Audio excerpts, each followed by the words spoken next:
आवडी हे रूप गोजिरी समून पाहता लोचन सुखावले आत दृष्टी पुढे ऐसाची तुराहे जो मी तुझ पाहे पांडुरंगा लाचवले मन लागदीस गोरी जो मी तुझ पाहिस जाणे तुका म्हणे आम्ही मागवी पुरवावी आई माझ्या बापा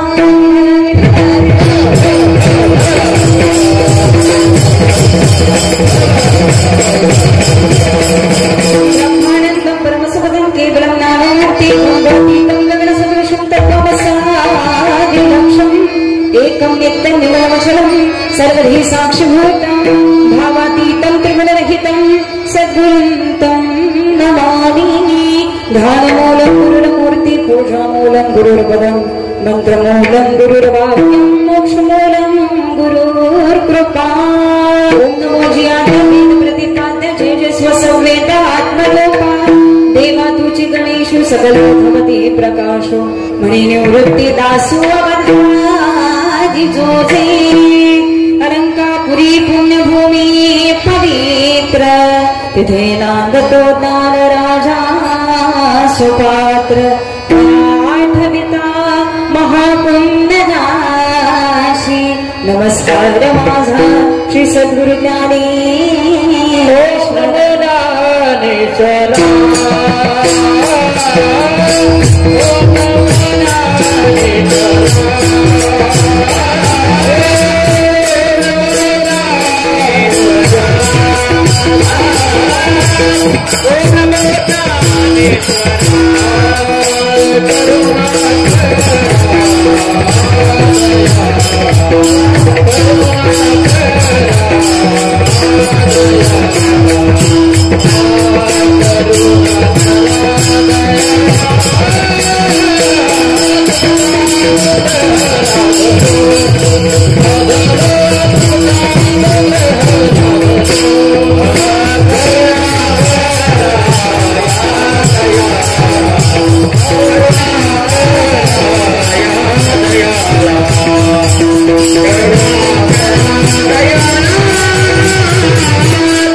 या देवी सर्वभूतेषु लक्ष्मीरूपेण संस्थिता नमस्तस्यै नमस्तस्यै नमस्तस्यै नमो नमः या देवी सर्वभूतेषु दयारूपेण संस्थिता नमस्तस्यै नमस्तस्यै नमस्तस्यै नमो नमः कैलासदाना शिवचन्द्र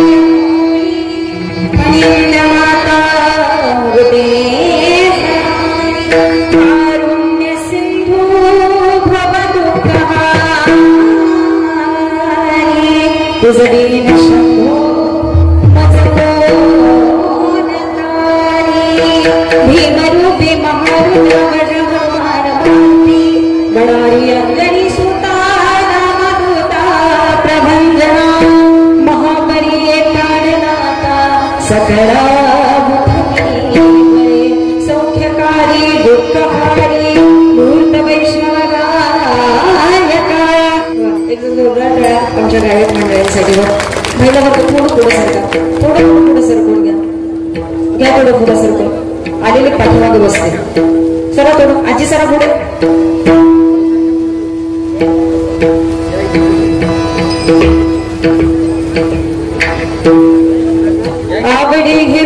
तुझी सगुण पाहता लोचन सुखावणे आता दृष्टी पुढे साची तो राही जो मी तो जपाहे पांडुरंग प्रस्तुत कीर्तन रूपी सेवेकरता निवडलेला अभंग सर्व भक्त आज या कार्यक्रमासाठी तो उपस्थित पहिल्या दिवसापासून अतिशय सुंदररित्या हा कार्यक्रम पार पडतो आहे। या सप्ताहातील आजची ही 5व्या दिवसाची कीर्तन रूपी सेवा आणि हे कीर्तन पुष्प गोठण्याची सेवा ही सर्व कमिटी मंडळ असेल, सर्व कार्यकारी मंडळ असेल आणि सुंदर अशी नियोजन करणारी ही सर्व मंडळी यांच्या माध्यमातून ही कीर्तन सेवा मला खरं तर मिळाली। गेल्या काही 2-3 वर्षापूर्वी मला असं वाटते मी इथं कीर्तनाला येऊन गेलेले होते। अवश्य एकदा इथे येण्याचा योग आला। कीर्तनकार काय बाहेरच्या गावचे नाहीत बरं का, सातारा जिल्ह्यातलेच आहेत। जवळजवळ हे सगळे कीर्तनकार आपली प्रेमाची मंडळी आहेत आणि ही एक सेवाभाव म्हणून प्रत्येक जण इथं आपलं एक पुष्प घोटण्याचं हे कार्य करत आहे। सर्व गुणीजन गायक वादक मंडळी असतील या कार्यक्रमाकरता सुंदर असं मार्गदर्शन करणारे आदरणीय हबप संजय महाराज वेळोकर, व्यासपीठ चालक आमच्या शिंदेताई असतील, सुंदर असं मृदंगाचं काम करणारे आज आमचे आदरणीय ह्याच्यात 2 वादक आहेत, माऊली महाराज कोरडे आणि गणेश महाराज चोरगे। त्याच्यातले गणेश महाराज हे का माऊली महाराज हे? माऊली महाराज एका कार्यक्रमाला आपण भेटलो होतो बरोबर। सुंदर असं वादन आहे महाराजांकरता, एकदा जोरदार टाळ्या। मृदंगामध्ये अलंकार आहे ठीक आहे ना। आज साधा 10 वाजवायचा झाला, धीन वाजवायचा झाला तर आम्हाला डब्यावर नीट वाजवता येत नाही। पकवाज घरी असेल, तबला असेल नसेल ते सोडूनच द्या। शिकायचं म्हणलं तर आधी घरात वाद्य असावं लागतं आणि ते महाराज हे डबा वाजवायचा नाहीये, पितळी वाजवायची नाहीये, ग्लास आणि चमचा वाजवायचा नाही, इथं एका कातड्यावरती आघात करायचंय आणि महाराज त्याच्यातून नाद ब्रह्म निर्माण करायचंय आणि लोकांना डोलायला लावायचंय। खूप महान महाराज ठीक आहे ना। मी महाराजांचं पुन्हा एकदा खूप खूप आभार व्यक्त करते आणि सुंदर असा भगवंतांनी दिलेली ही कला आहे आणि त्याचा सुंदर सराव महाराजांनी वाढवलेला आहे। तुम्हा सर्वांचा आशीर्वाद त्यांच्या पाठीशी असावा। अगदी महाराष्ट्रातील नामवंत कलाकार मंडळी आपल्या या कार्यक्रमाकरता मिळालेल्या आहेत बरं। असो सुंदर अशा गायक वृंद गायनामध्ये आमचे हबप तुकाराम महाराज कांबळे, हबप रोहित महाराज पंडित, कैलास महाराज आनंदे, हनुमंत महाराज कुडाळकर सगळी मंडळी हजर आहेत ना। तुम्हा सर्वांच्या चरणाचं मी दर्शन घेते। सुंदर असं तुम्ही वातावरण तयार केलं आणि हे वातावरण खूप महत्वाचं असतं खरं। कीर्तन म्हणलं तर सगळ्यांना आनंद घेता आला पाहिजे। त्याच्यामध्ये संगीत आहे, शाब्दिक ज्ञान आहे आणि भगवंताबद्दल थोडंसं विवेचन आहे। कारण माझ्या तुकोबरायांनी या कीर्तनाचा वारसा, माझ्या संतांनी या कीर्तनाचा वारसा समाजाला दिला, परंतु महाराज या कीर्तनामधून लोकांपर्यंत भक्ती पोहोचली पाहिजे आणि लोकांकडून परमार्थ घडला पाहिजे, लोकांना देव आवडला पाहिजे। याच्याकरता हा सगळा मायबाप हो काही असेल तो थाटमाट आहे आणि आमच्या वारकरी संप्रदायानं हा आनंद आम्हाला देऊ केला। असो पुढे एकदा सर्व महाराजांच्या चरणाचं दर्शन घेते। हार्मोनियम वादक आमचे सोमटक्के काका असतील, तबला वादक अनिकेत दादा असतील, विनेकरी महाराज असतील, हरिपाठ काकडा करणारे आमचे श्री संत निवृत्तीनाथ महाराज वारकरी शिक्षण संस्था नांदवड, एकदा या सर्व बाल गोष्टींसाठी त्यांचे आदरणीय गुरुवर्य महाराजही आज इथं सेवे करत आहेत आणि त्यांच्याबद्दल आपण पुढे बोलणारच आहोत, परंतु महाराज सुद्धा आज कीर्तनासाठी उपस्थित आहेत। यापूर्वीही या सर्व मंडळींची कीर्तनाला एका साथ झाली होती। शिरगावमध्ये ही सगळी मंडळी होती, महाराजांची भेट गिरवीमध्ये झाली होती, पुन्हा पुन्हा हे महाराज वाईमध्ये भेटले होते। आता ते एवढं आठवायचं बऱ्याच दिवसानंतर भेटी झालेलं आहे। खूप आनंदाला सर्व गुणीजन कलावंत तुम्हा सर्वांच्या कलेला मी अभिवादन करते। सरस्वती मातेच्या चरणाचं दर्शन घेते। बसलेल्या सर्व महिला वर्ग असेल एकदा जोरदार टाळ्या ह्या महिला वर्गासाठी बरं। खूप सुंदर अशी उपस्थिती आहे तुमची आणि मला असं वाटते रोज उपस्थिती असणार आहे ठीक आहे ना। आणि झाला तर 2 दिवस महाशिवरात्रीचा तर आनंद आपल्याला घ्यायचाच आहे। छान असा आनंद घ्या, नामस्मरणात राहा, भगवंताची सेवा करा। पाठीमागे असलेला सर्व पुरुष वर्ग असतील, दानी वर्ग असेल, अन्नदान करणारी असतील, वाचक मंडळी असतील, 53 वाचक आज होते। जोरदार टाळ्या त्या वाचकांसाठी बा। काय काय गावामध्ये महाराज 4 सुद्धा वाचक सापडत नाही। काल रामेश्वरला कीर्तन होतं, मी तिथलं माप काढत नाहीये किंवा वाईट म्हणत नाहीये, महाराज 3 वाचक तिथं होते। किती रात्री झालेलं कीर्तन होतं, परंतु इथं आल्यानंतर मला समजलं की आपल्या या सप्ताहामध्ये 53 वाचक होते. महाराज ही बारकी गोष्ट नाही, ठीक आहे ना. खूप खूप गोड कौतुक. सुंदर असं नियोजन संस्कृतीमध्ये दादा असतील. सुंदर असं कार्यक्रम आहेच आहे. आमचे आदरणीय गुरुवर्य श्री धनंजय गिरी महाराज यांच्याही चरणाचं दर्शन घेते आणि तुम्हा सर्वांची विनंतीनं मला पुन्हा एकदा इथे यायची संधी मिळाली. आपण सर्वांची मी शतशः आभार व्यक्त करते आणि सर्वांची परवानगी घेऊन आता जास्तीचा वेळ न लावता कीर्तनाला प्रारंभ करते.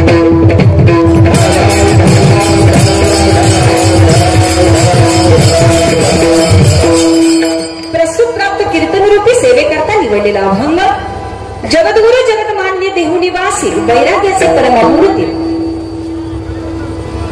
गुरु कसा असावा, ज्ञान कसं असावं, वैराग्य कसं असावं.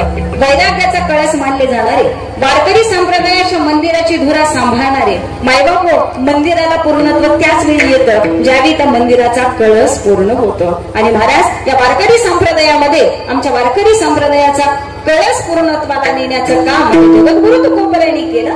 या जगद्गुरु तुकोबरायांचा ज्ञान सांगून जाणारा, भक्ती सांगून जाणारा, प्रेम सांगून जाणारा नवे नवे महाराज देवाजवळ लाड कसे पुरवले जातात आणि देवाजवळ सुंदर मागणंही कसं मागितलं जातं आणि देव आपल्या भक्ताकरता काहीही करू शकतो. असे देव आणि भक्त यांच्या प्रेमाचं नातं आणि या भक्तामधील सुंदर असा मायबाप संवाद जगद्गुरु तुकोबराय आजच्या अभंगातून व्यक्त करतात.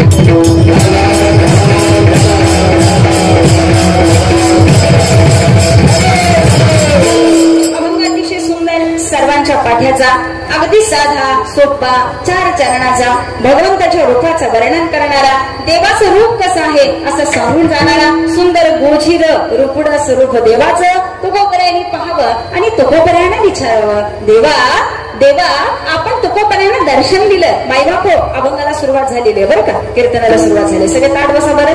वा, चेहरे तर असे सुंदर वाटतायत ना, असं वाटतं जणू आजच महाशिवरात्री.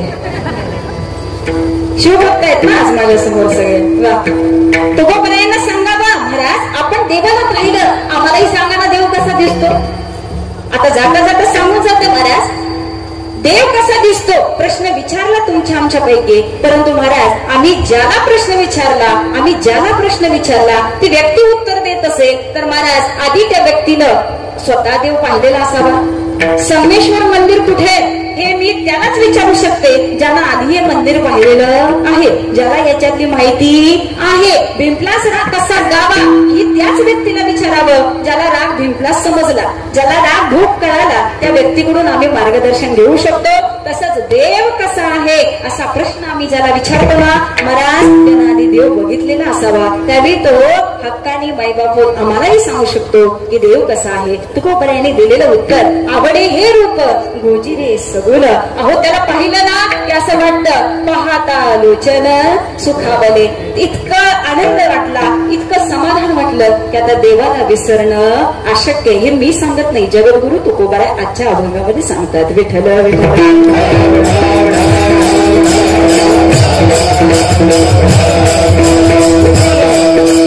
देवाला आता पाहिलं ना मायबाप त्याच्यावरून नजरच हटवीशी वाटत नाहीये. तुकोबराय सांगतायत महाराज बरं असं वाटतं की वारंवार आता फक्त तुलाच बघत बसावं देवा, तुलाच बघत बसावं. या मनाला इतकी लाचवल्यासारखी सवय लागली ना की आता तुझ्याशिवाय करमत नाही असं वाटतं. रात्रंदिवस तुलाच बघत बसावं असं वाटतं.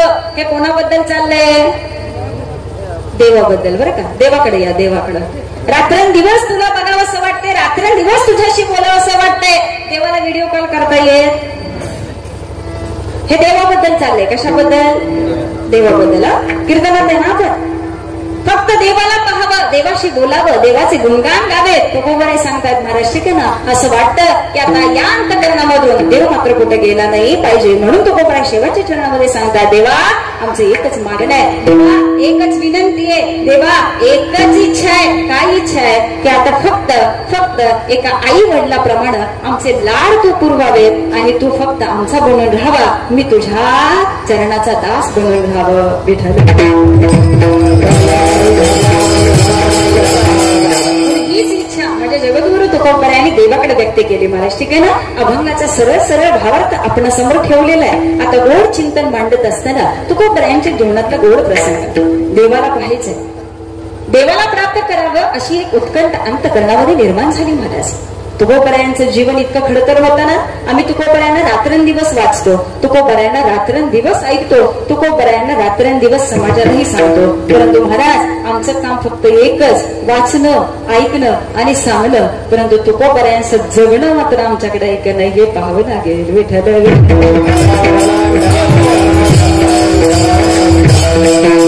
विठ्ठल विठ्ठल भजन होईल ना महाराज, तिथं फक्त बसलेल्याने टाळी वाजवायची, एवढंच काम तुमचं बरं का. त्यामुळे बसलेल्याने टाळीला कमतरता करायची नाही. फक्त 2 तास इथून पुढं एवढं मात्र वाक्य लक्षात ठेवा.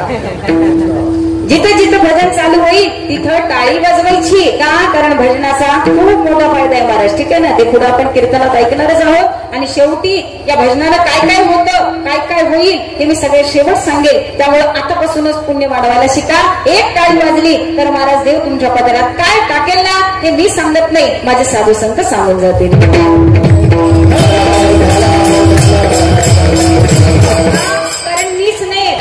महाराज लेस कळवळून सांगतायत, मी नाही सांगत. माझे साधू संतांनी समाजासमोर हात जोडले. बाबा रे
पासून सांगत होते. म्हणून महाराजांना आवडतं भजन केलेलं, महाराजांना आवडतं संकीर्तनामध्ये आनंद घेतलेला. ठीक आहे ना महाराज, आपण कलियुगामध्ये जीवन जगतो आहोत आणि कलियुगामध्ये जर खऱ्या शाश्वत सुखापर्यंत पोहोचायचं असेल, आमच्या जीवनाचा उद्धार करायचा असेल, आज परीक्षेचं सगळ्यांचे, माझी तुमची सगळ्यांचे, परंतु आनंदाने पुढे जायचंय. ठीक आहे ना, दारामध्ये आलेली ही सेवा आहे महाराज. कलियुगामधला हा आनंद नामस्मरणामध्ये आहे. कलियुगामध्ये आनंद घ्यायचा असेल, आयुष्य जर घडवायचं असेल, आयुष्याची सार्थकता करायची असेल तर मायबाप होईत या मंडपामध्ये, कीर्तनामध्ये आणि साधनेमध्ये महाराज. ठीक आहे ना, एका साधकाचं जीवन सांगत असताना मी तुकोबराय सांगत होते. तुकोबराय एवढं सुंदर आयुष्य जगलं, आयुष्यामध्ये अडचणी कोणाकडे नसतात. आम्ही सुद्धा अडचणीमध्ये जीवन जगतोय महाराज. तुकोबरायांच्या एवढ्या अडचणी आपल्या आयुष्यात तर आलेल्या नाहीत महाराज. ठीक आहे ना, महादुष्काळामध्ये काय अवस्था होती हे सर्वांना ज्ञात आहे. आम्ही चरित्रामध्ये मायबाप ऐकत राहतो, परंतु मायबाप लोकांच्या पोटाला भुकेच्या वेळी हे लोकांपर्यंत मिळालंच पाहिजे अशा लोकांकरता मायबाप स्वतःची संपत्ती सुद्धा देऊ करणारे माझे जगद्गुरु तुकोबराय होते. आज आमच्या बांधातला एवढासा इतभर सुद्धा आम्ही भावाला जाऊ देत, त्याच्यावरून सुद्धा आमच्या अजूनही कोर्टात केसेस चालू आहेत. त्यानं माझा बाण इकडं सारलाच का.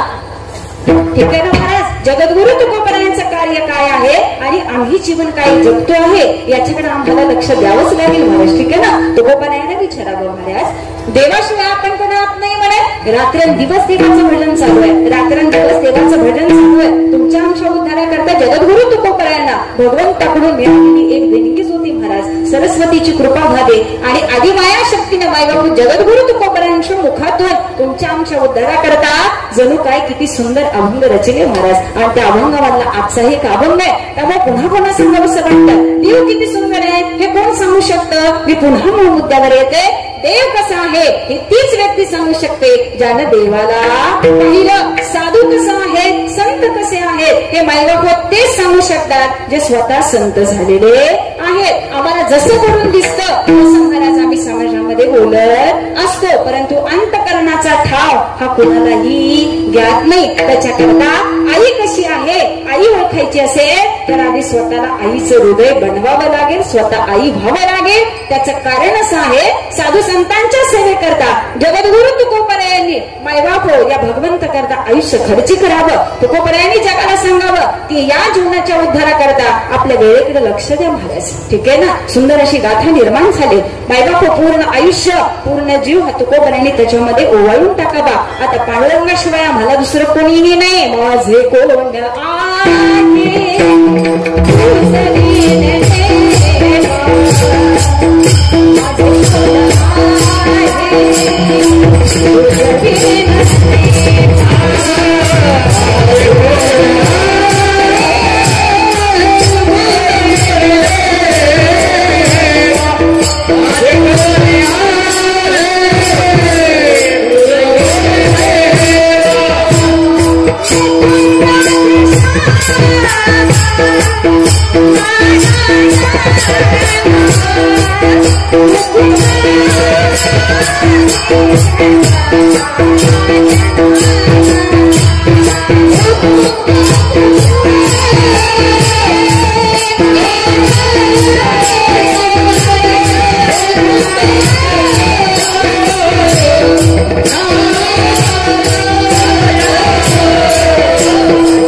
तुकोबरायांनी सांगावं नाही नाही आता देवच हा माझे मला जगद्गुरु तुकोबरायांच्या समोर मायबाप आम्ही जगद्गुरु तुकोबरायाशी माझ्या तुकोबरायांना हाक मारतो महाराज. जगद्गुरु ही पदवी मायबाप तुम्ही आम्ही दिलेली नाही, ही मायबाप ज्ञानात्मक असलेली पदवी. ठीक आहे. जगद्गुरु हे नाव कोणाचे पुढं लागत नाही महाराज. का? कारण आद्यगुरु म्हणून कसं असावा, या समाजाला शहाणं कसं करावं, या समाजाच्या बरोबर मायबाप अभ्यासावरती बोट घालणारे आद्यगुरु माझे जगद्गुरु तुकोबराय होते. पुन्हा पुन्हा सांगावंसं वाटतं महाराज, पुन्हा पुन्हा सांगावंसं वाटतं. एवढं ज्ञान एवढं मायबाप आपला प्रचार प्रसार हा समाजामध्ये होतो आहे, हे सगळ्या लोकांना काय पचत नाही. मग जगद्गुरु तुकोबरायांना हा सगळा समाज वाटतो आहे. तुकोबरायांना चौथा वेद असं म्हटलं जातं महाराज. ठीक आहे ना. एवढं ज्ञान प्रगल्भ होतं, एवढं ज्ञान प्रगल्भ होतं, परंतु चारी वेदांच्या सुद्धा पलीकडे असलेलं ज्ञान म्हणजे जगद्गुरु तुकोबरायांनी जगाला द्यावं, उपनिषदांना सुद्धा मागं सारावं. मग जगद्गुरु तुकोबरायांचं श्रेष्ठत्व काय असेल याचा विचार मात्र प्रत्येकाने करावा. त्यांचाच असलेले शत्रू मायबाप गोष्ट कानावरती गेली. एखाद्याचं नाव होतंय, प्रचार होतोय, प्रसार होतोय, ती व्यक्ती मोठी होतीये हे सगळ्यांना बघवत नाही महाराज. ठीक आहे ना. आणि सांगितलं अरे कोण हे तुकोबा, अरे कोण हा तुकोबा, कोण हा तुकोबा, की समाज आज नमस्कार केल्याशिवाय पुढे जात नाही. तुकोबरायांच्या मुखामधून अभंग चालू झाले म्हणे आणि लोक अतिशय प्रेमानं आनंदानं तुकोबरायांचं कीर्तन ऐकताय, श्रवण करतायत. कोण आहे ते तुकोबराय, कोण आहे तुकोबराय. मायबाप हेच मायबाप आद्य शत्रू माझे जगद्गुरु तुकोबरायांच्या समोर यावेत. सांगावं अहो तुकोबरायांचं श्रेष्ठत्व खूप वाढत गेलेलं आहे. काय रे तुकोबा, स्वतःला देवापेक्षा शहाणं समजता का आपण? देवापेक्षा शहाणं समजता? अहो नाही व.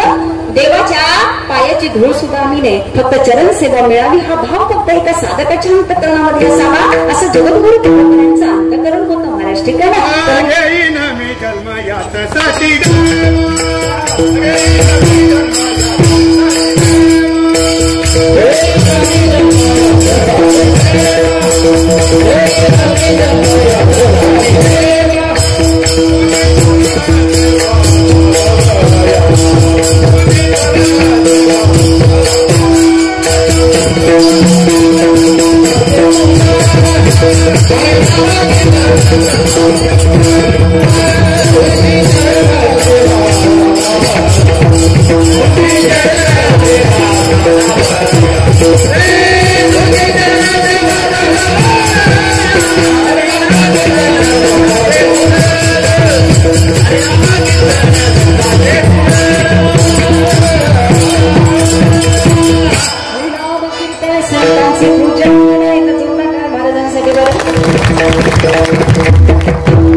तुकोबराय श्रेष्ठ नाही, हे माई बाबा पुढच्याला बघवत नाही. परिणाम असा झाला, शिक्षा काय द्यायची? अरे या अभंगाने या गाथेनं माझ्या तुकोबरायनं मोठं केलं ना, गाथा घ्या. आणि इंद्रायणीमध्ये आदेश देण्यात आला महाराज, इंद्रायणीमध्ये गाथा बुडवला गेला. जवळजवळ मायबाप तुकोबरायने जोपर्यंत गाथा वरती आलेला नाही तोपर्यंत मायबाप पाण्याचा घोटही तुकोबरायने घेतलेला नव्हता.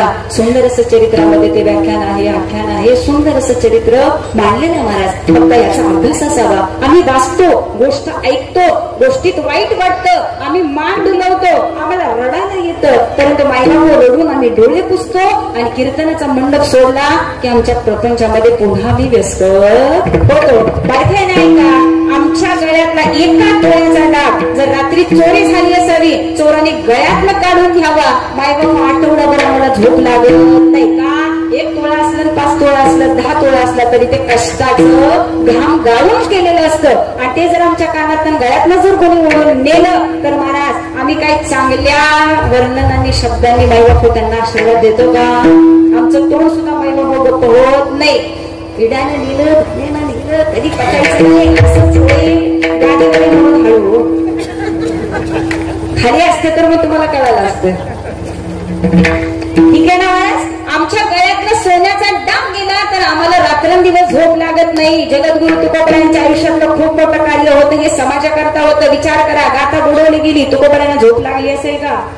आमचा दागिना सोन्याचा आहे, परंतु महाराज माझ्या जगद्गुरु तुकोबरायांचा, साधू संतांचा थोर दागिना हे ज्ञान आहे. ठीक आहे ना, माझ्या ज्ञानोबरायांचा खरा दागिना आणि खरं श्रेष्ठत्व काय असेल तर तुम्हा मला दिलेले ज्ञानेश्वरी महाराज. आणि याच साथ आणि हेच तत्व या साधू संतांनी हा दागिना तुम्हा मला देऊ केला. ज्यावेळी गाथा मायबाप पाण्यामध्ये बुडवली गेली ना, तुकोबरायांनी अन्न पान सुद्धा सेवन केलं नव्हतं, परंतु आपल्या भक्ताची अशी अवस्था देवाला सुद्धा पाहवली नाही. परिणाम असा झाला, काही दिवसांनी मायबाप आहे तसा गाथा इंद्रायणीवरती आम्हाला बघायला मिळाला. पुन्हा पुन्हा सांगावंसं वाटतं, भक्ताच्या हृदयाची असलेली कळवळ, भक्ताच्या हृदयातून नवे डोळ्यातून आले अश्रू सुद्धा देवाला पाहवत नाही. तो भक्तासाठी काही करतो का?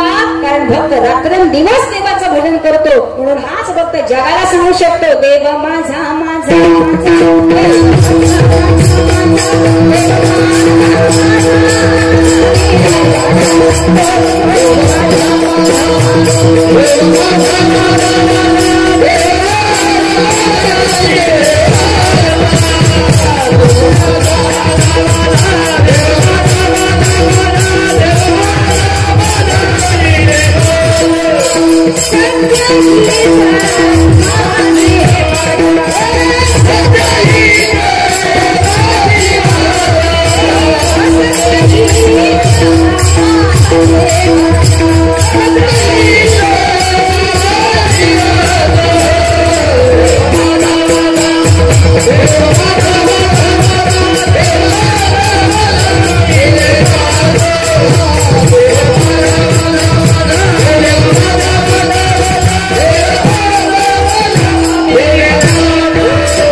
आमची आवडीची वस्तू, आमच्या प्रेमाची वस्तू, आमची प्रेमाची व्यक्ती आमच्या जवळ राहिली नाही ना महाराज, तर ते दुःख आम्हाला सहन होत नाही. तुकोबरायांचा गाथा मायबाप करते.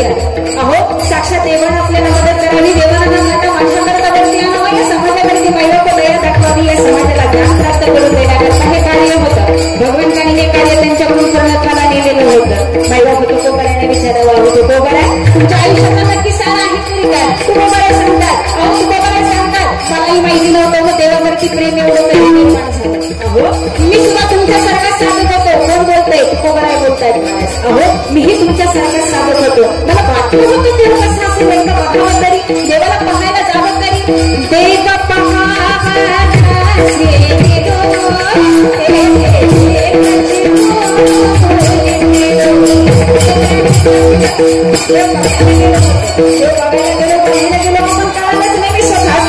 हे झालं. ठीक आहे ना. तुकोबराने शेवटी सांगून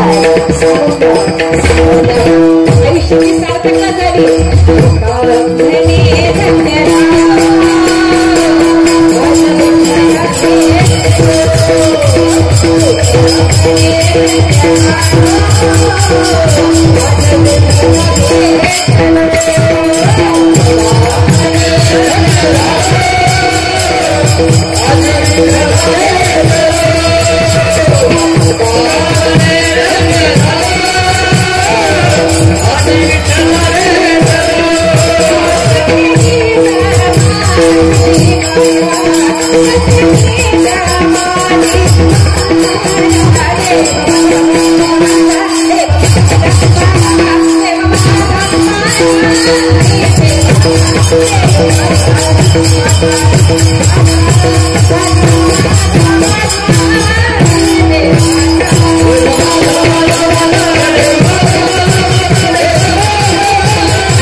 भजन करायचं तर मनसोक्त करायचं.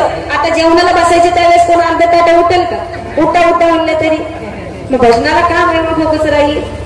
ठीक आहे ना. हे मी सांगत नाही, साधू संत सांगतात. सगळं मनसोक्त असावं, जीवन आनंदी जगावं. जीवनामध्ये खूप दुःख येत असतात. मायबाप आपल्यापेक्षा जीवनामध्ये खूप लोक दुःखी असतात. फक्त प्रत्येकाला वाटतं माझंच दुःख सगळ्यात जास्त आहे. ठीक आहे ना. परंतु आपल्यापेक्षा सुद्धा अनेक वाईट प्रसंग समोरच्या वरती सुद्धा येत असतात. त्यामुळं हे विले अनंते कैसेची राहावे चित्ती असू द्यावे समाधान.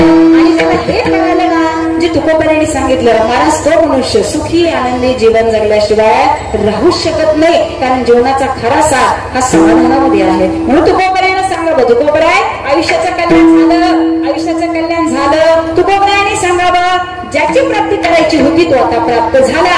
आता आम्हाला देव मिळाला. तुमच्या आमच्यासारखा एक मध्येच उठला. तुकोबराय तुम्ही सांगताय ना तुम्हाला देव मिळाला, बरं बघितलं पण म्हणताय, बरं सांगा ना तुमचा देव कसा आहे.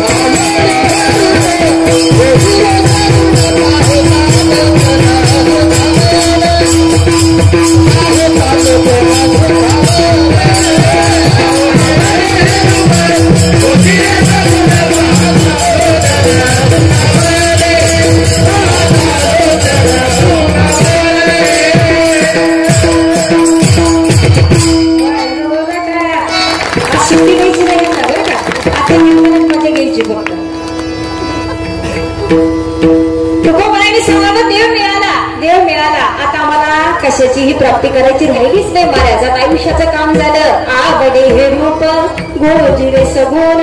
देव इतकं सुंदर आहे ना, काय सांगावं देवाबद्दल. सुंदर ते ध्यान उभे बीते घडी. मला पाहिल्यानंतरची ही अवस्था आहे महाराज. ठीक आहे ना.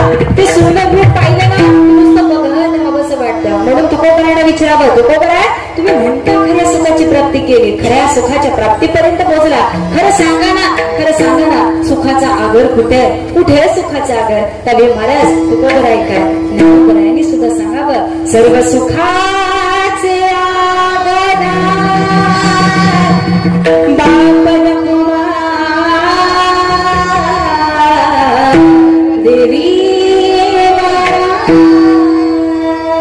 आणि ज्यावेळी याला पाहिलं ना, अशी अवस्था झाली. रूप पाहता लोचानी सुख झाले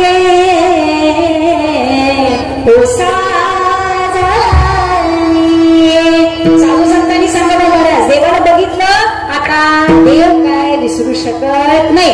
मायबाप ही अवस्था कधी प्राप्त होते, ज्यावेळी एका भक्ताचं देवाबद्दल मायबाप प्रेम निर्माण होत. देवी प्रेम बिना ज्ञान नको देवा. ज्ञानाबरोबर भक्ती पाहिजे देवा.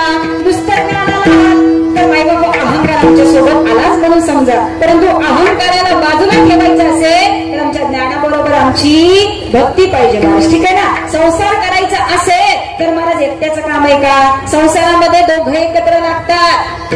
गाडीला दोन चाकं असतात, एका चाकावरती गाडी चालत नाही, त्याला दोन चाकं असतील तर गाडी छानरित्या पुढे जाते.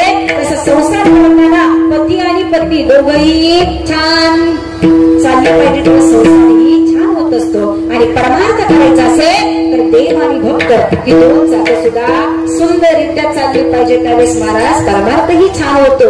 आणि याच भक्ताकडे ज्ञान आणि वैराग्य, ज्ञान आणि भक्ती ही दोन चाकं सुद्धा सुंदर असली पाहिजे, त्यावेळी परमार्थही छान होतो. विठ्ठल विठ्ठल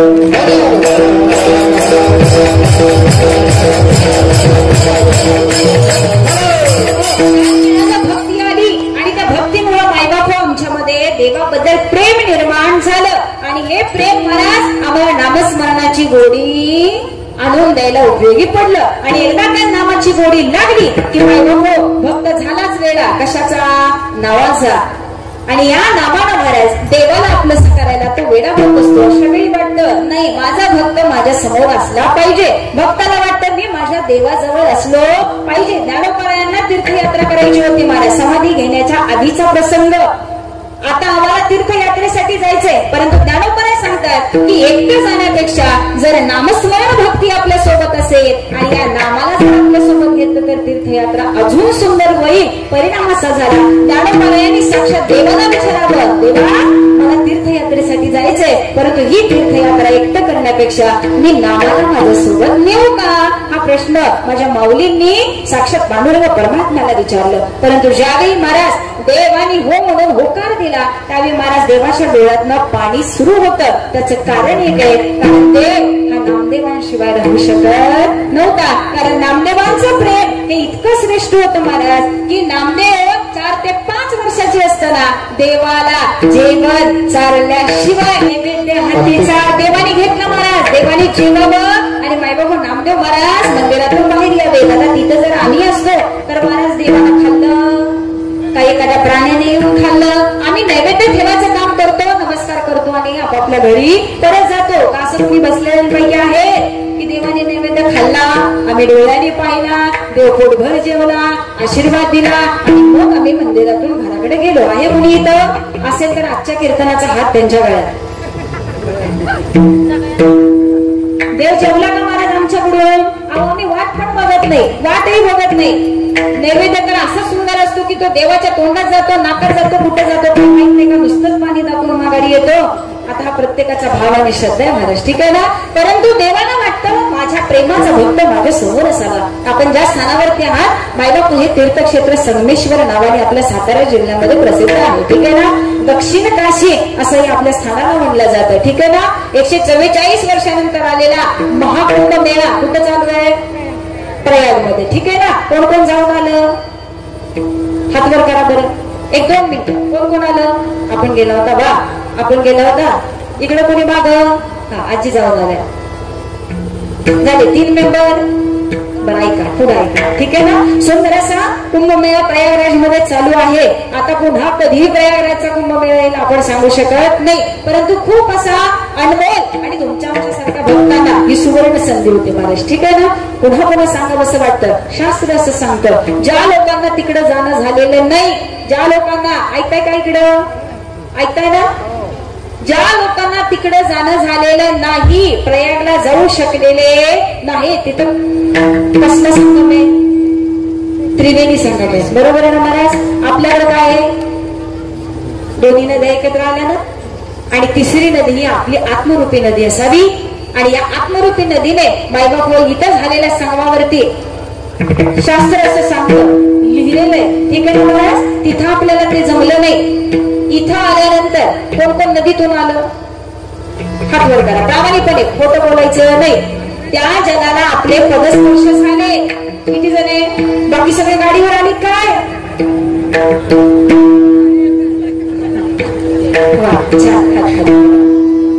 या नदीतून वरती येताना संगमाचं दर्शन घेईल. या नदीचं या संगमाचं जल घेऊन मायबाप ते तीर्थ संगमेश्वर या लिंगावरती समर्पित करेल. तीर्थ नमस्कार करेल आणि या संगमामध्ये जो कोणी स्नान करेल महाराज त्याला प्रयागराज मध्ये केलेल्या स्नानाचं पुण्य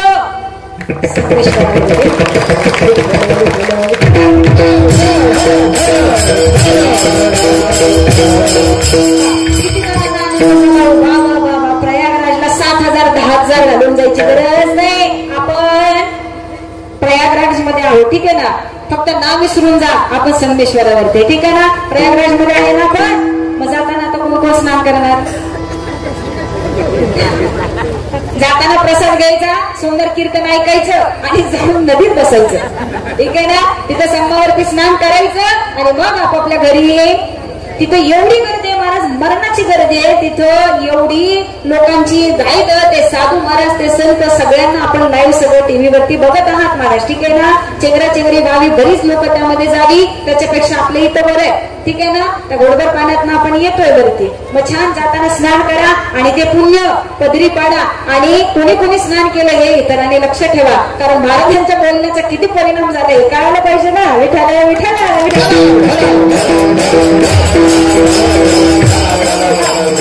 या ठिकाणावरून महाराज राम आणि लक्ष्मण दोघे बंधुराजी येत होते महाराज ठीक आहे ना. दोघांची जोडी चालू असताना आमचे लक्ष्मण महाराज पुढे निघून आले. राम भगवंत पलीकडच्या काठावरती थांबले. अरे भाऊ पाठीमागे होता भाऊ पाठीमागे होता दादा दिसत नाहीये दादा दिसत नाही. भाऊ गेला कुठे महाराज. लक्ष्मण रायांना चिंता चालू झाली आणि दादा दिसत नाहीये दादा दिसत नाहीये. मायबापू करणार काय. माझ्या लक्ष्मण रायाने रागाच्या भरामध्ये मायबापू बाण काढावा आणि तो धनुष्याला जोडावा. आपला मंत्र मायबापू बोलावा आणि नदीला सांगावं की माझा दादा गेला कुठे. कदाचित माझ्या लक्ष्मणांना वाटलं की रामराया या नदीमध्ये नदी आई सांगावं माते माझ्या दादाला परत कर माझ्या दादाला परत कर. 3 वेळा बोलले. राम दादा काय वरती आलेले नाहीत महाराज. आता मात्र लक्ष्मण म्हणाले नाही नाही जोपर्यंत माझा भाऊ वरती येत नाही तोपर्यंत मी इथून हलत नाही आणि मी श्राप देतो. आणि श्राप देऊन महाराज तो बाण जसा त्यांनी धनुष्याला लावला आणि तो बाण मारणार एवढ्यात भगवंत वरती आले महाराज. आणि देवाने सांगितलं मला मातेनं गिळंकृत केलेलं नव्हतं. मी पलीकडे होतो. आमच्या गप्पा चालू होत्या. आधी माया शक्तीशी बोलणं मायबाप सुरू असताना आता लक्ष्मण म्हणाले ठीक आहे माझा भाऊ तर परत आला परंतु माझ्या मुखातून गेलेले शब्द मला परत माघारी घेता येणार नाही. परिणाम असा झाला की आता हा बाण सोडायचा कुठं ठीक आहे ना महाराज. हा बाण सोडायचा कुठं. त्यावेळी महाराज एक जणांनी सांगितलं की हा बाण भगवंतांनी सांगावं की हा बाण या शिवलिंगावरती सोडावा. ज्यावेळी मायबापू लक्ष्मणाने तो बाण या शिवलिंगावरती सोडला. आजही त्या बाणाची सुवर्ण रेखा या शिवलिंगावरती आहे. म्हणून हे स्थान संगमेश्वर या नावाने प्रसिद्ध व्हावं.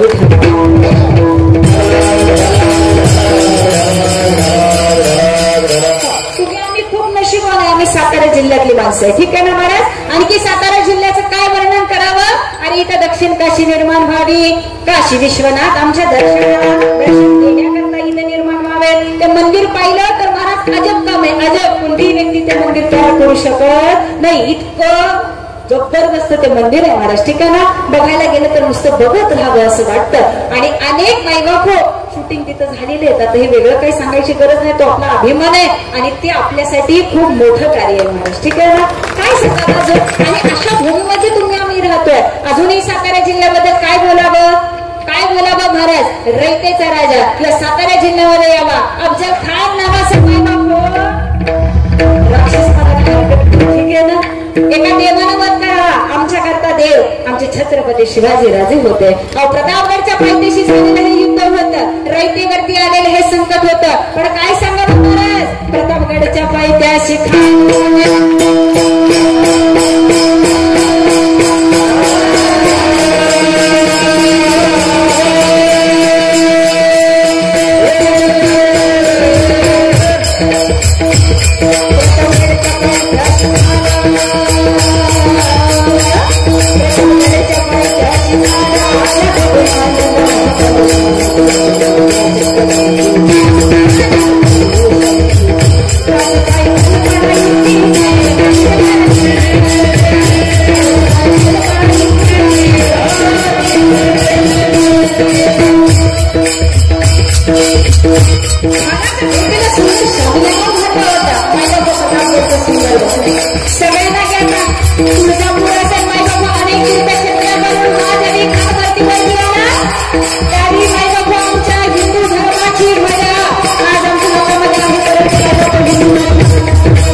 तुळजापूरमध्ये भवानी मातेची असलेली मूर्तीला सुद्धा तडा झाला महाराज.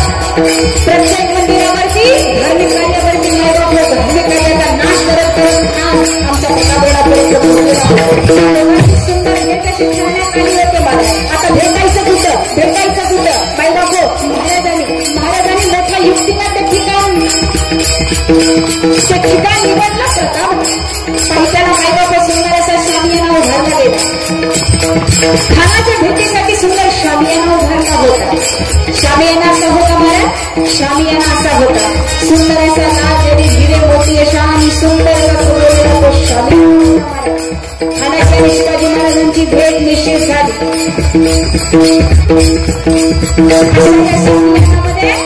अशा शामियानामध्ये हा नट उलट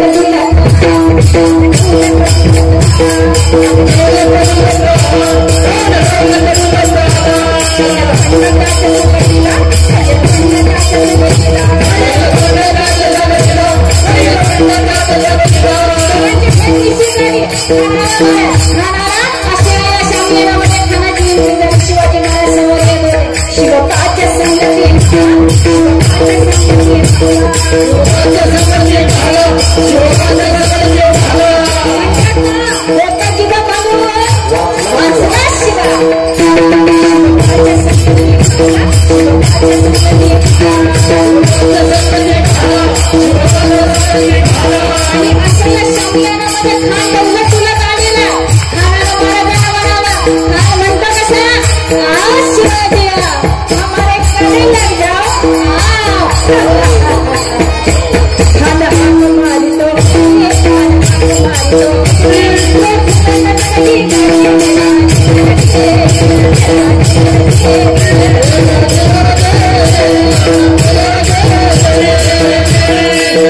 राजा सुद्धा कच्च्या गुरुचा चेहरा नव्हता.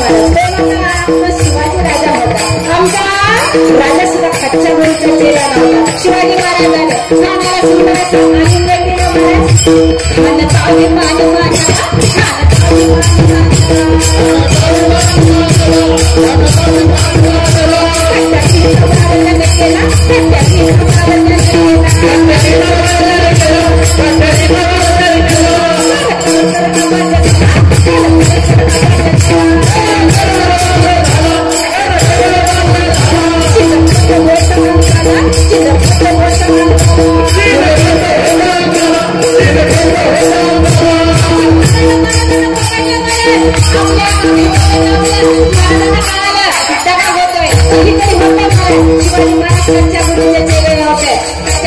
चेले नव्हते. जो शंभर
क्षत्रिय कुलावतन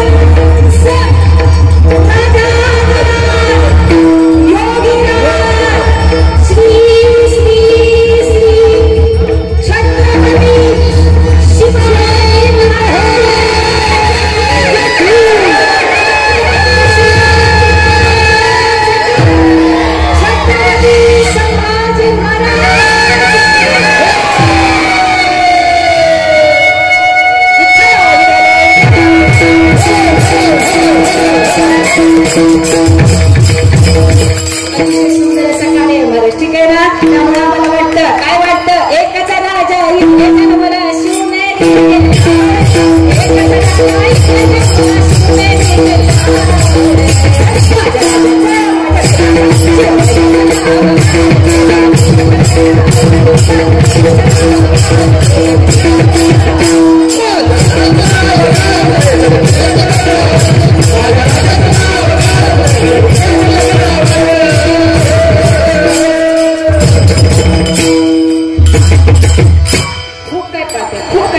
वेळ मात्र खूप कमी आहे. अजून 3-4 मिनिट महाराज 2 तास झाले का बरं का महाराज. घड्याळ नाही हातात नाही तर तुम्ही मला चांगलं चाराट लावले महाराज. तुम्ही बोलवलंय महाराज असलं असं नको व्हायला ठीक आहे. तुम्ही फक्त आज्ञा करा कीर्तन तिथं संपवलं जाईल महाराज ठीक आहे ना. त्यामुळे राजाचं वर्णन करत असताना बाबा इथे करता जीवन जगणारा हा राजा होता. अहो आदिमाया शक्तीनं ज्यावेळी महाराज राजांना दर्शन द्यावं आणि जी तलवार माझ्या आईनं माझ्या भगवंताच्या हातावरती ठेवावी माझ्या राजाच्या हातावरती ठेवावी. मायबाबा त्या तलवारीमध्ये इतकी ताकद होती कारण ती आदिमाया शक्ती आई भवानीने तलवार दिलेली होती महाराज ठीक आहे ना. आणि त्याच तलवारीला अनेक शत्रूंचा वध करण्यात आला. आता त्याचं वर्णन करायला आपण पुन्हा कधीतरी वेळ घेऊ. सांगण्याचं तात्पर्य असं हा भक्त देवाशिवाय राहू शकत नाही. देवानं दिलेलं कार्य हे भक्ताला पार पाडावंच लागतं. आणि असाच एक भक्त आपल्या सातारा जिल्ह्यामध्ये आला होता म्हणून एवढं गोड असं वर्णन केलं महाराज ठीक आहे ना. माझ्या शिवबांच्या हातामध्ये तलवार शोधत होते आणि तुकोबरायांच्या गळ्यामध्ये टाळ शोधत होता. म्हणून महाराज गुरु कसा असावा हा माझ्या तुकोबरायासारखा असावा आणि शिष्य कसा असावा हा माझ्या छत्रपती राजांसारखा असावा.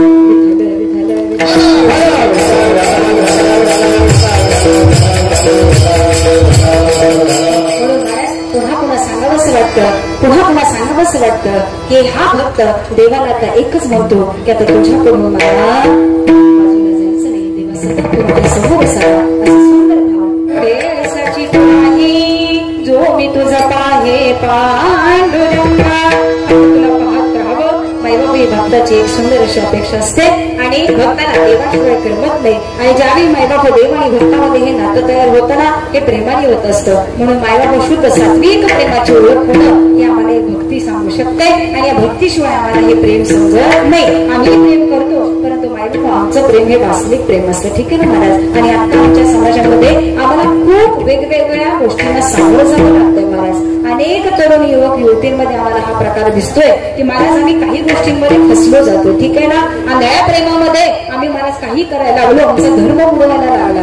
आमच्या समाज आम्हाला कळेल आमचा धर्म आम्हाला कळेला. म्हणून महाराज आपण सांगावं असं वाटतं माझ्या तरुण युवक आणि युवती आज येत आहेत महाराज ठीक आहे ना. आपल्या धर्माचा आदर आपल्या धर्माचा सन्मान हा तुम्हाला असणं अत्यंत गरजेचं आहे महाराज. आज या मुलीला लहानाची मोठी करावी सुंदर असं शिक्षण करता बाहेर पाठवावं सुंदर असे गोड संस्कार घालावे. आई वडिलांनी रात्रंदिवस कष्ट करून ही मुलं घडवावीत महाराज. आणि या मुलांनी मायबाबा काहीतरी चुकीचं काम करावं आणि आई वडिलाला लाज वाटते असं जर कार्य या मुलांकडून झालं तर महाराज याच्यापेक्षा दुःख त्या आई वडिलाला दुसरं काही असणार नाही. त्यावेळी ती आई समाजामध्ये सुद्धा म्हणते अशी मुलं जन्माला घालण्यापेक्षा मी वांजुटी राहिली असते तरी बरं झालं ठीक आहे ना.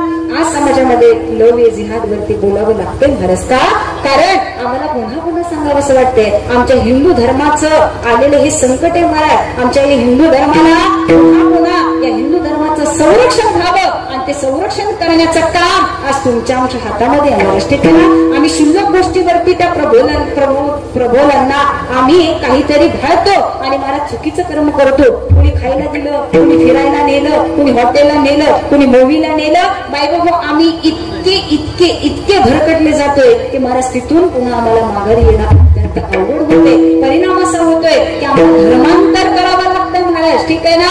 आज आमच्या हिंदू समाजानं आमचं नक्की कार्य काय आहे आमचा हिंदू धर्म काय आहे हे महाराजांना कळालंच पाहिजे. आणि याच धर्माचं पालन करण्याकरता माझे जगद्गुरु तुकोबरायांसारखे अनेक संत या महाराष्ट्रामध्ये अवतरले आणि महाराज याचं कार्य करणारा असाच तो एक राजा होता. म्हणून ते कार्य कसं असावं धर्म पालन करणे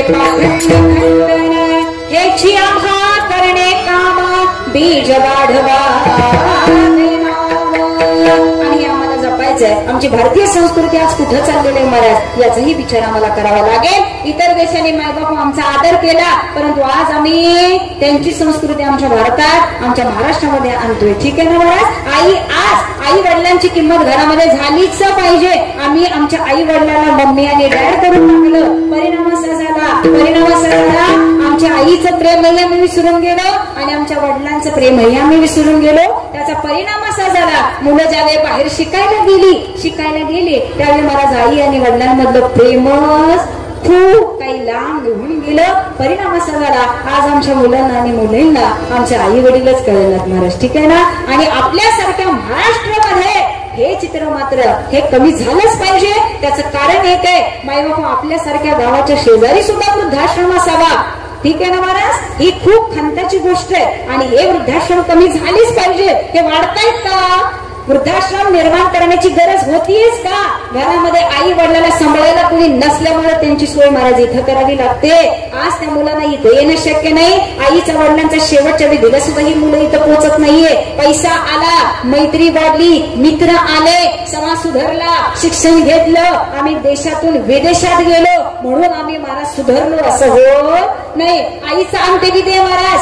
अंत्यविधीसाठी मुलगा इथं पाहिजे, मुलगी इथं पाहिजे, परंतु महाराज ती मुलं सुद्धा तिथून सांगतायत काय असेल ते आपण व्हिडिओ कॉल करून बघू. काय अंत्यविधीचे खर्च असेल काय तो फक्त सांगा. पैसे मनी ऑर्डरला पाठवले जाते. माईबापू हेच त्या आई वडिलांचे उपकार आम्ही लक्षात ठेवले का? जाता जाता सांगावंच वाटतं हे चित्र का वाढतंय? कारण एका आई वडिलाशिवाय महाराजांचा आमचा आधार कुणीही नाही. जर लहानपणी आई वडील निघून गेले ना महाराज तर या मुलांना वाढवून कसं जातं हे त्याच व्यक्तीला कळतं की माईबापू ज्याचा आई आणि बाप या जीवनामध्ये नाही महाराज. ठीक आहे ना. आई वडील माझे थोडं त्यांचे उपकार जीवनाच्या वाटेवरते किती असतो त्यांचा आधार.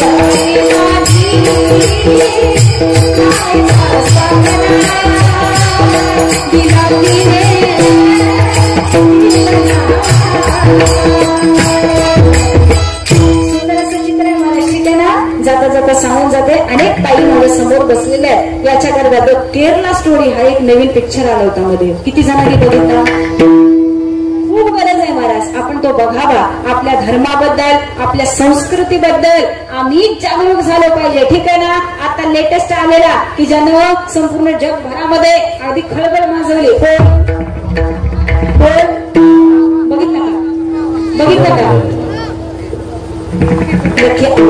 तुम्ही म्हणाल महाराज तुम्ही काय नुसतं पिक्चरवर चाललंय का? काय आज नाही आता पुढे जायचंय की महाराज?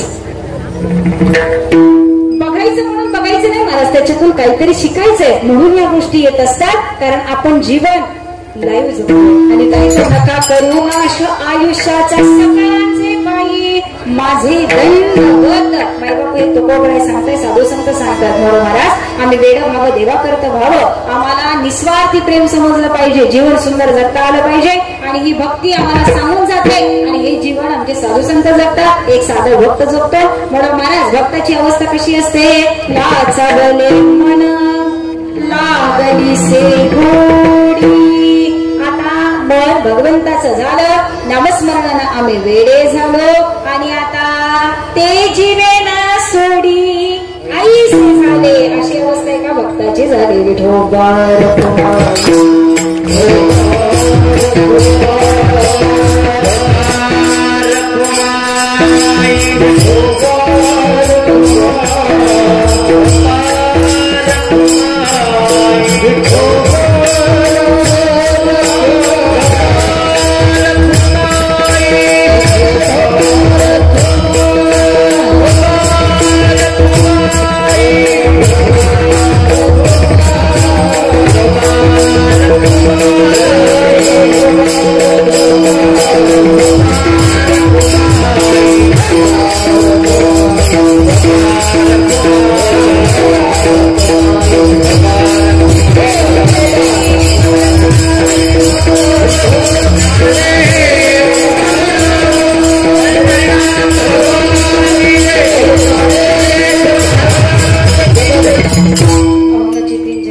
शेवटच्या चरणामध्ये आपण तुम्ही आम्ही प्रवेश केलेला आहे. शेवटची 5 ते 10 मिनिट. ठीक आहे ना.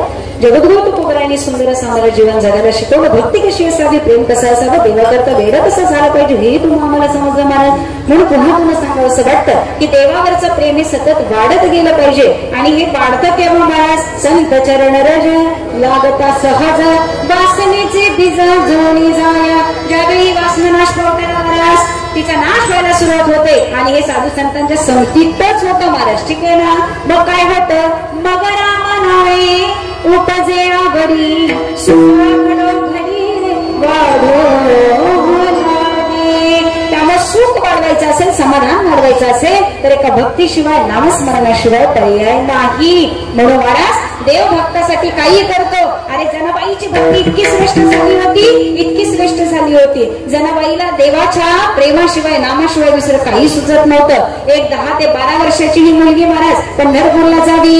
आई बाबांनी सांगावं सुंदर दर्शन झालं, आता माघारी गेलं पाहिजे. त्या छोट्याशा मुलीनं आई वडिलांना सांगावं आई बाबा मी माघारी परत येणार नाही. मायबाबा परिणाम असा झाला, जनाबाई तिथंच राहिली. प्रत्येकाला घेते, आवडतं घेते. नामदेव महाराजांनी माझ्या जनाईला घरामध्ये नेलं महाराज. परिणाम असा झाला, नामदेव रायांच्या घरामध्ये असलेली सर्व कामं माझ्या जनाबाईला करायला लागली. एका गुरुच्या घरामध्ये केलेली सेवा ही कधीही वायाला जात नाही. देवाची प्राप्ती करायची असेल तर आम्हाला आधी साधू संतांचं दर्शन घ्यावंच लागेल. आयुष्यामध्ये सद्गुरू आल्याशिवाय देवाची प्राप्ती होणार नाही. का महाराज? कारण देव मिळवायचा असेल गुरुचरणी ठेविता भाव.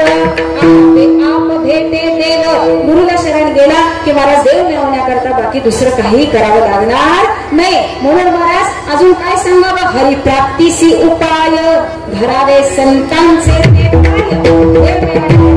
मार्ग मिळाला. जनाबाई महाराज माझ्या नामदेवरायांच्या घरी कार्य करायला सुरुवात झाली. आता परिणाम असा झाला, जनाबाईच्या मनात होतं रोज देवाला भेटायला जावं, परंतु मायबापू मंदिरात जायला जनाबाईला वेळच मिळेना. पहाटे 4-5 वाजल्यापासून मायबापू दळण दळायचं, सडा संवर्धन करायचा, रांगोळी काढायची, सरवायचं, घरातल्या सर्वांना स्वयंपाक बनवायचा, सगळ्यांना जेवू घालायचं, ते भांडी घासायची, कपडे धुवायचे. महाराज पुन्हा देवाचं भजन करत बसायचं. देवाकडे जायला वेळच नाही. तसं तुमचं आमचं जीवन आहे महाराज. ठीक आहे ना? आम्हाला वाटतं रोज देवाला दर्शनाला जावं, परंतु या प्रपंचात आम्हाला वेळच मिळत नाही. खूप जणांची कारण असतात. वाटते कीर्तनाला सांगावरती एक तरी दिवस हजेरी लावावी, परंतु काय माहिती आता काल्याला पोचतोय, जागराला पोचतोय का पहिल्या दिवशी येऊन गेला ती परत 4 दिवस त्याचा पत्ताच नाही. आम्हाला जाऊ वाटते पण आडवा काय येतो? संसाराचा धंदा जन्म घडी मुखी नाही आले रामनाम. संसाराची अशी अवस्था होते. परिणाम असा होतो मरणाच्या वेळी करी तळमळ आठवी गोपाळ वैकुंठीचा. जायची वेळ आली त्यावेळी वाटलं आपण आयुष्यभर थोडं तरी परमार्थ केला असता तर बरं झालं असतं. का? कारण जाताना आमच्या संसारातला तर बरोबर काही येणार नाही. मग जाताना काही नुसते हात हलवतच जायचं का महाराज? काहीतरी इथं केलं पाहिजे जे मेल्यानंतर सुद्धा आपल्या सोबत येणार आहे महाराज. ठीक आहे ना? का एखाद्यानं फॉर्च्युनर घेतली, 10 दिवस झाले, पूजन झालं, गाडीतून एक राऊंड मारला आणि मायबाबा बरोबर 3-4 दिवशी मालक संभावर आला का? संभावर नाही आला, गेला. ठीक आहे ना महाराज? निघून गेला. आता परत येणे नाही. आता घरातल्यानी मस्त आरडून रडत बिचारी सांगती फॉर्च्युनरची गाडी चुकली. त्यांचं स्वप्न होतं, गाडी घेतली आणि मग असं रडत चालले. बरं काही बसलाय ना आपण जाऊन एखाद्या तिथं बाकी वेगळंच चालू असतं महाराज. गेलेल्याचं दुःख कमी, बायका एकत्र येतात. अहो सकाळी तर भेटले होते, आता तर चर्चा झाली होती, रामात तर भेटले, मला असं म्हणले, असे जाऊन येतो, सातारला जाऊन येतो, हे करतो ते करतो. नाव गेले कसे? मायबाप सगळीकडे चर्चा चालू होते. थोडी वेळ चर्चा चालू होते, पुन्हा बाकीच्यांचा आपापला संसार चालू होतो महाराज. चर्चा ऐका जरा. कधी कुठल्या माहितीला गेला असेल तर मैतीला गेले महाराज, गेलेल्याचं दुःख कोणाला नसतं. आपापला संसार त्या घरामध्ये चालू असतो.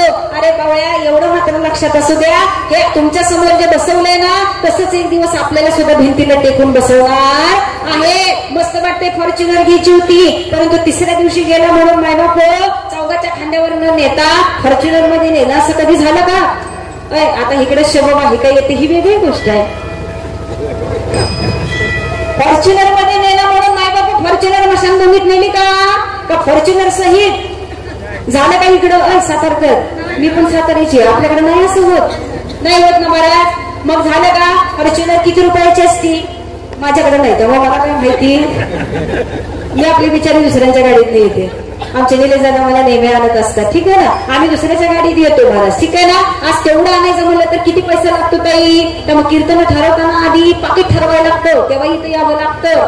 त्याच्याशिवाय सुद्धा काय होत नाही. मग विचार करा, फॉर्च्युनर घ्यायची झाली तर कमाई किती करावी लागेल, वेळ किती घालवावा लागेल. घर बांधत राहिलो, आयुष्यातला वेळ निघून गेला. परमार्थ काय करता वेळ राहिला कुणाकडे महाराज? त्यावेळी माईबाप साधू संत सांगतात, किती करशील रे संसार नरदेह मातीला जाणार.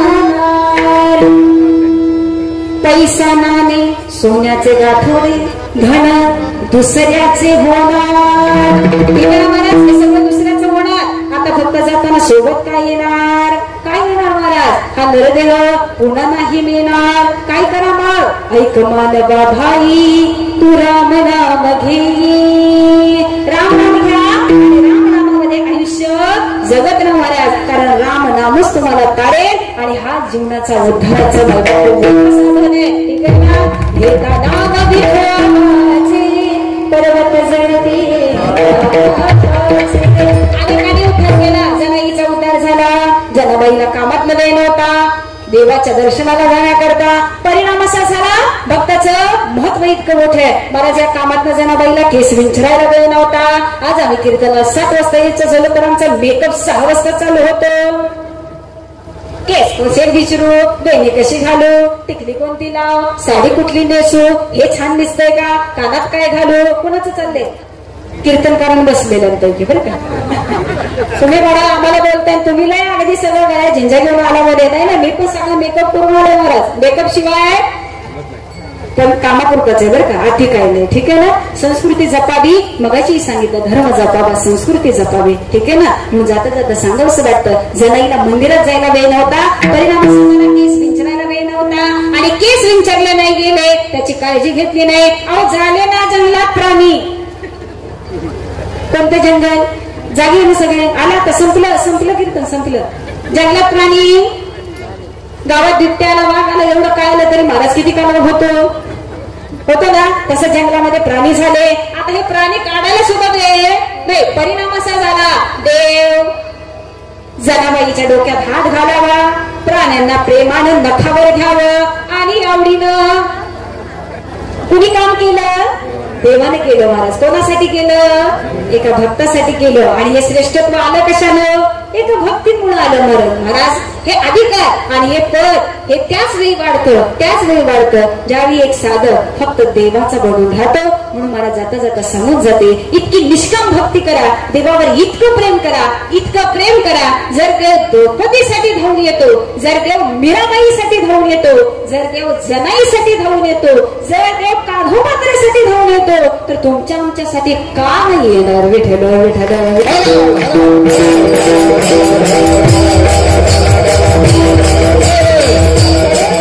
आमची स्थिती झाली कशी पाहिजे?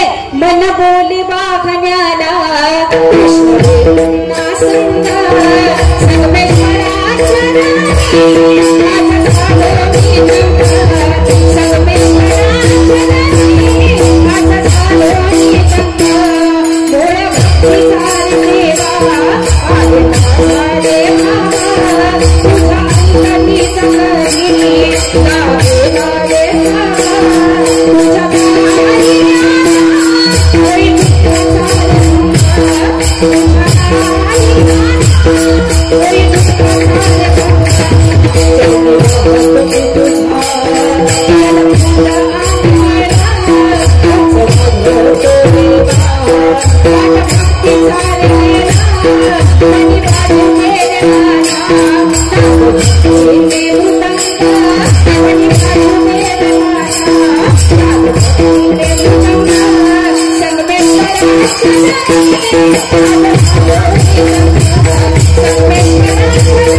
आणि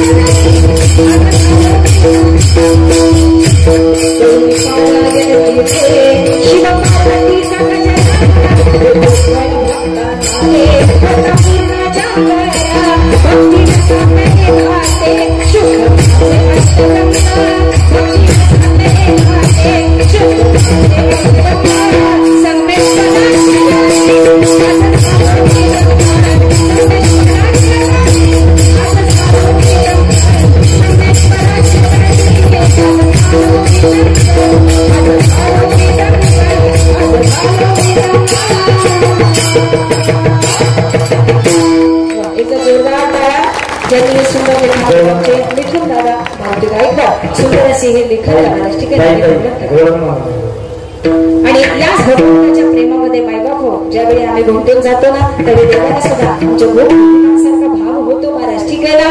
आणि या गोपिकांनी देवाला सुद्धा सांगावं अरे देवा काय सांगावं, बासरी कानावाली मला नव्हतं यायचं, परंतु काय सांगू मुळीच नव्हतं रे काना माझ्या मना तुझ्यासाठी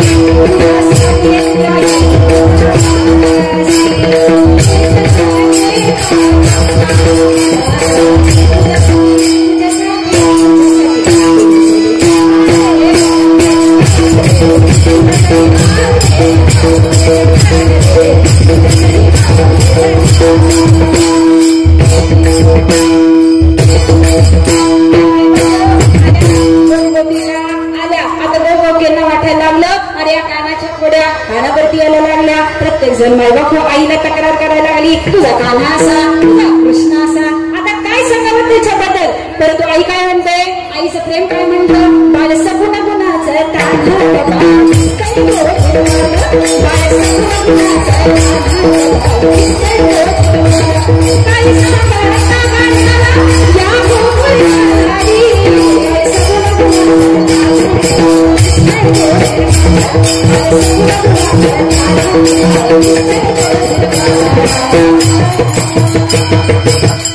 तक्रारी इतक्या वाढल्या सासूबाई आत्याबाई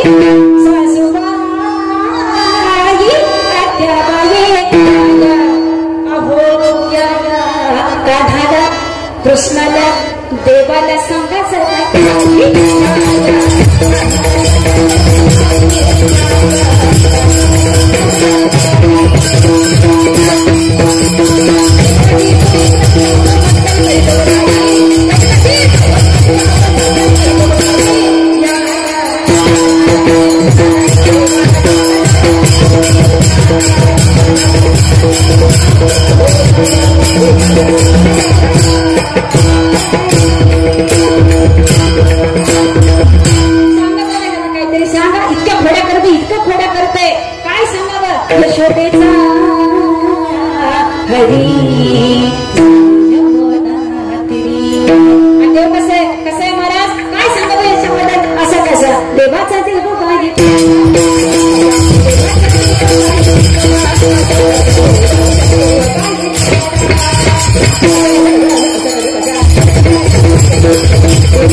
नाना परी समजावी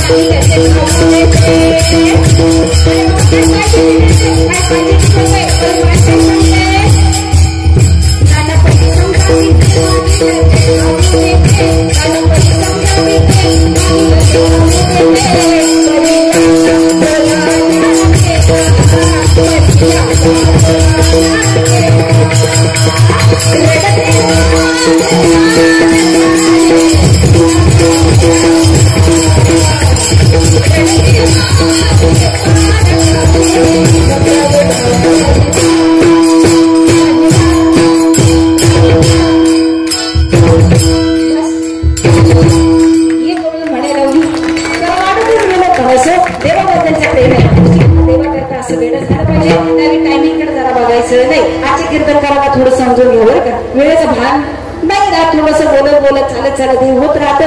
ठीक आहे, जरा जेवण थोडंसं उशिरा होईल, 10-11ला झोपतात ते जरा 12-1ला जाऊन झोपा, काय हरकत नाही. कीर्तन नसतं तर टीव्ही खोत वाचला असता वेळ करून. पिक्चर 12ला संपला, 1ला संपता, कधी संपला असता तेव्हा झोपला असता. असं जरा नामस्मरणात वेळ गेला मग काय झालं माणूस. ठीक आहे ना, हा वेळ देवा करताय, हा वेळ जीवनाच्या उद्धारा करताय, हा वेळ कधी वाया जात नाही. त्यामुळे महाराज एकदा जरी ज्याने ज्याने टाळी वाजवली, नामस्मरण केलं, प्रेमाने कीर्तनामध्ये दंग झाला, अशी किती जण हात वर करा बरं जरा, बघा जरा शेजारी बाजारी बघा, पकवाजांचे सगळे पेटीवाले नक्की कीर्तनात होता ना. वा काय तरी कीर्तनात होता ना, वा छान आनंद घेतला सगळ्यांनी. वा इकडे बसलेलं आहे, कीर्तनात नाही का, मंडपाच्या बाहेर आहे, आपण कीर्तनाकडे लक्ष फक्त पाहिजे बरं का. वा वा वा सुंदर एक तुमच्या सगळ्यांसाठी. म्हणजे कसं मलाही वाटलं होतं ना कीर्तन केल्यासारखं. नक्की कीर्तनात आहेत का मन कुठं बाहेरच चाललंय काय सांगावं. कारण कीर्तनात देह ठेवला म्हणून माणूस कीर्तनात असतो असं नाही. देह इथं असला तरी चित्त कुठेतरी दुसरीकडे असतं, हे मलाही चांगलं माहिती आहे महाराज. ठीक आहे ना, त्यामुळे पुन्हा पुन्हा सांगायचं वाटतं. परमार्थ सुद्धा प्रेमाने करावा, आनंदाने करावा. इथं माई बाबा कोणीही कीर्तन करायले तरी मला ज्ञानात्मक बोलतील, देवासारखं बोलतील, देवाचंच बोलतील, देवाशिवाय वेगळं काही बोलणार नाही. माई बाबा ज्ञानानं सगळे काही लहान मोठे ठेवतील, परंतु देवापेक्षा दुसरं काय बोलणार येतो. त्यामुळे देवाचं नामच इतकं ना, कसंही घ्या, उलट घ्या, सरळ घ्या, रागात घ्या, तुला कळतं का नाही. रागाने जरी बिचारी बोलूया ना, आमच्या नाराला काय कळत नाही. पोराचं नाव आहे का बिचारी जोरात म्हणून म्हणजे आमच्या नाऱ्याला काय कळत नाही. तो नाऱ्या असला तरी कोण आहे, नारायण आहे. त्यामुळे रागात घेतलेलं नाव सुद्धा कामी येतं महाराज, फक्त ते नाव देवाचं असलं पाहिजे. म्हणून महाराज नाव ठेवताना सुद्धा चांगले देवाची ठेवावी. रात्रंदिवस देवाचं भजन माई बापा मुखामध्ये का, कारण आई बापाचा जीव पोरापेक्षा अजून कोणावर असला. ठीक आहे ना, आणि जर ते देवाचं नाव असेल तर मनाने आपली भक्ती होईल. महाराज राजा मेळ्याचा उद्धार होतो तर तुमचा आमचा का होऊ नये, त्याच्याकरता आमची धडपड असली पाहिजे. तुम्ही बरे सांगतात आमचा हाच हट्ट आहे, आम्हाला देव पाहिजे, आम्ही देवाचे राहिलो पाहिजे. आणि तुम्हीच आमचे माय बाप आहात. ही एका बाळानं आई वडिलांना केलेली एक विनवणी आहे. आणि आई आमची इच्छा तू पूर्ण करावी.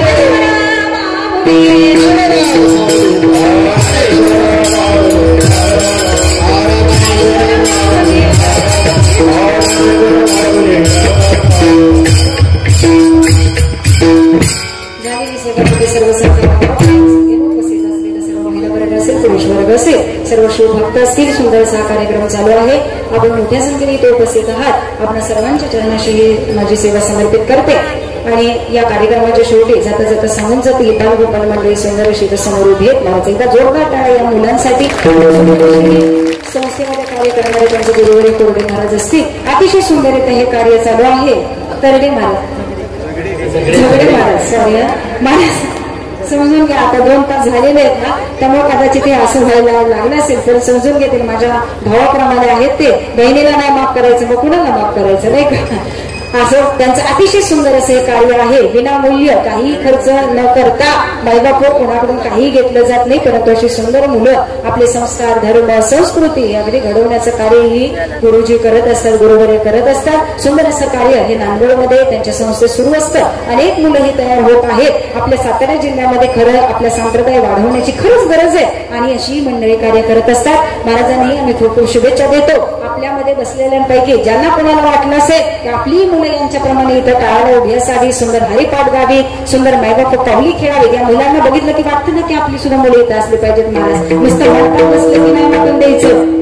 ठीक आहे ना, आमचं हेच चुकतं. आम्हाला फक्त काय बघितलं काय ऐकलं की आमच्या कायाची आग कुठे कुठे जाते प्रत्येकाला माहिती आहे. हे करावं ते करावं, असं करावं तसं करावं, पण तिथलं तिथंच परत आम्ही शांत होतो. परंतु आपली मुलं इथं यावी, ती सुंदर गणावी, सुंदर कीर्तनकार व्हावी, सुंदर वादक व्हावी, सुंदर गायक व्हावी. मायबापू ही इच्छा मायबापू या आई वडिलांकडे निर्माण झाली पाहिजे. आणि त्याच्याकरता हे सगळे बरं का. त्यामुळे या मुलांकडे बघितलं ना की मायबापू या आई वडील इतके धन्य असतील की अशा मुलांना त्यांनी जन्म दिला का. धन्य माता पिता त्याची. कारण परमार्थ करतायत, हा परमार्थ कधी वाया जाणार नाही. त्यामुळे जे कोणी इच्छुक असेल नक्की महाराजांना भेट द्या. आज कीर्तनासाठी जेवढे काही विषय मला दिलेले होते ते सगळे पूर्ण करायला नेण्याचं काम केलेलं आहे. जर बोलता बोलता काही चुकीचं झालं असेल, एखादा शब्द चुकीचा गेला असेल तर तुमची मुलगी म्हणून, बहीण म्हणून, ताई म्हणून मला माफ करा. आणि झालेली सेवा पांडुरंग परमात्मा, सर्व गायक वादक म्हणजे मृदंगाचार्य, हार्मोनियम वादक मिनीकरताई, सर्व महिला वर्ग असेल, सर्व बालगोपाल मंडळी असतील, सुंदर असं कार्यक्रमाचे व्हिडिओ शूट करणाऱ्यांचे महाराज असतील, तुम्ही सर्व समाज असेल, तुम्ही सर्वांच्या चरणाशी समर्पित करते. माझे आई वडील जे आज घेऊन आले, माझे बंधू म्हणजे निलेश दादा, त्यांच्याही चरणाशी समर्पित करते आणि सेवेला इथंच